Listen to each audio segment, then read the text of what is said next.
మన మంత్రి దామోదర్ రాజనరసింహ ఉన్నారు కదా, ఆరోగ్య శాఖ మంత్రి. అందుబాటులోనే ఉంటాడు కదా, సంగారెడ్డిలోనే బిల్డింగ్ ఉన్నది కదా. ఒకసారి గవర్నమెంట్ హాస్పిటల్కి వెళ్ళి చూడండి సార్. మా ఊర్లోనే ఈ పరిస్థితి ఉన్నది.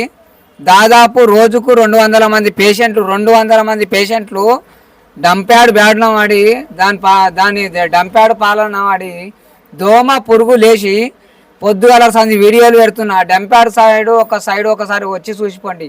మీరు మంత్రులు మా జిల్లా మంత్రులు కదా, మా స్థానికంగా ఉన్న ఇంకా ఇన్ఛార్జి మంత్రులు ఉన్నారు, ఎక్స్ ఎమ్మెల్యేలు ఉన్నారు, మంత్రి ఎమ్మెల్యే చింత ప్రభాకర్ గారు ఉన్నారు, ఎమ్మెల్యే ఎవరు కలెక్టర్ గారు ఉన్నారు, ఆర్డీఓ ఎంఆర్ఓ. మీరు అంతా ఏం చేయనీకున్నారు? Municipal councillor ఏమున్నారు? ఒక ఆర్ఎంపీ డాక్టర్ దగ్గరనే ఇంతగానం పసలవాదిలా రోజుకు 200 మంది జలుబు ఈడికెళ్ళి ఇంకో తాయికి వెళ్ళడం జరుగుతుంది. ఇప్పుడు నేను ఆ డాక్టర్ దగ్గర కూడా చూపిస్తా. ఈడ కౌంటింగ్ చేస్తే డైలీ 200 మంది పేషెంట్లు మొత్తం లైన్ కడుతున్నారు. ఇట్లా అంటే ఏ విధమైన పరిస్థితికి వచ్చింది పసలవాది అనేది బాగా అర్థం చేసుకోవాలి. ఇది కలెక్టర్ దగ్గరికి వెళ్ళాలి. ఫస్ట్ ఇది కలెక్టర్ దగ్గరికి వెళ్ళాలి.